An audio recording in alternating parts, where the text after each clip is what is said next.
আজকে কিন্তু অনেকটা স্পেশাল ডে। তো যাই হোক, জানি না কীভাবে বছরগুলো কেটে যায়। তো আজকে হলো আমার বাবাই সোনার জন্মদিন। নমস্কার, আমি পূজা চলে আসছি আবারও একটা নতুন ভিডিও নিয়ে। আজকে কিন্তু ভিডিওটা খুবই স্পেশাল, কারণ হচ্ছে আমার বাবার জন্মদিন। তো ওকে সকালবেলা ওর দিদিভাই বার্থডে গিফট দিয়ে দিয়েছে, একটা মেট্রো রেল দিয়েছিল ওর দিদিভাই। তো এটা সম্পূর্ণ ওর কিন্তু নিজের টাকায় দিয়েছিল দিনিসা, ওর বাইকে বার্থডে গিফট ওর ব্যাংকের টাকা দিয়ে। তো এই যে ঘুমের থেকে তুলে বেলুন ফাটিয়ে গিফটটা দিয়ে দিল, কারণ সবাই আগে ও গিফটটা দিতে চাইছিল বাইকে। তো এই যে বলা সেই কাজ, সবাই হ্যাপি বার্থডে উইশ করার পরে যে তাকে বার্থডে গিফটটা দিয়ে দিল। সে তো মহা খুশি রেল দেখে, মেট্রো রেলটা দেখে। তো যাই হোক, সবাই কিন্তু ওকে খুলে দিচ্ছিল, যেহেতু ও খুলতে পারছিল না, ছোটো মানুষ এখনও। সময়গুলো খুব তাড়াতাড়ি যায়। এই তো কিছুদিন আগে মনে হয় সে আমার কোলে এসেছিলো। কীভাবে যেন সময়টা কেটে গেল, আর টুকটুক করে একটু একটু করে বড় হয়ে যাচ্ছে। এই যে রেল চালাটা দেখছিলো, তারপরে সে গিয়ে তার দিদুনকে নিয়ে আসলো, তার দিদুনকেও দেখাবে, যেহেতু রেলটা চলছিল। এই যে ওর দিয়ে নিয়ে আসছে, মানে রেলটা চলতেছে, ও সবাইকে দেখাচ্ছিল ঘরে ডেকে ডেকে। একদম এত খুশি আজকে সারাদিন কিন্তু এটা নিয়ে খেলছে।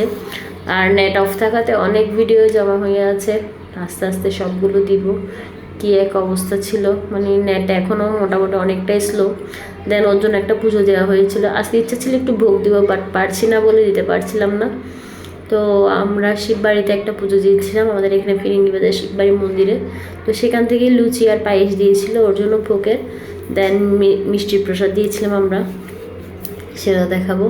এই যে ওকে সুন্দর করে বসে খাওয়াই দিয়েছিল দিদিভাই দিদুন, ওখানে আমিও খাওয়াইয়ে দিয়েছিলাম। তো এই যে ওকে সুন্দর ও কিন্তু দিদিভাইকে খাওয়াইয়ে দিয়েছিল, দিদুনকে খাইয়ে দিয়েছিল। আমার বাবাইটা সবাই ওর জন্য আশীর্বাদ করবেন, ও যাতে মানুষের মতো মানুষ হয়, অনেক বড় হয়ে অনেক সাফল্যের দিকে এগিয়ে যেতে পারে।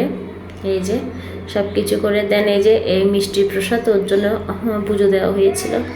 আর একটু লম্বা চড়ো করলাম, আজকে যেহেতু বৃহস্পতিবার সব কিছুই কিন্তু নিরামিষ ছিল। আইটেমে খুব তাড়াহুড়া করে রান্না করেছিলাম। এই যে কাশ্মীরি পটল দিয়ে কাশ্মীরি করেছিলাম, সবজি করেছিলাম, ডাল, আলু ভাজি, পটল ভাজি, বরবটি ভাজি, এই সব কিছু করেছিলাম। এখন বোনের আবদার ছিল যাতে ওর প্লেটটাও সুন্দর করে সাজিয়ে দিই, যেহেতু ওর প্লেটটাও সুন্দর করে সাজিয়ে দিয়েছিলাম। এই যে আমার বাবাই সোনা বসে গেছে, আলুটা ছিঁড়তে পারছিল না, ছোট মানুষ এখনও ভালো করে হাতে হাতে খেতে পারে না। আজকে একটু বসিয়ে দিলাম হাতে হাতে খাওয়ার জন্য। এই যে এখন নিজের হাতে খাবে। এই তো বাবাই সোনাটা টুকটুক করে খেয়ে নিচ্ছে।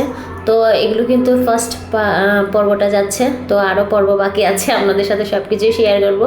তো দেখা হবে নেক্সট ভিডিওতে, সবার সাথে সব কিছুই শেয়ার করবো। Tata, bye bye.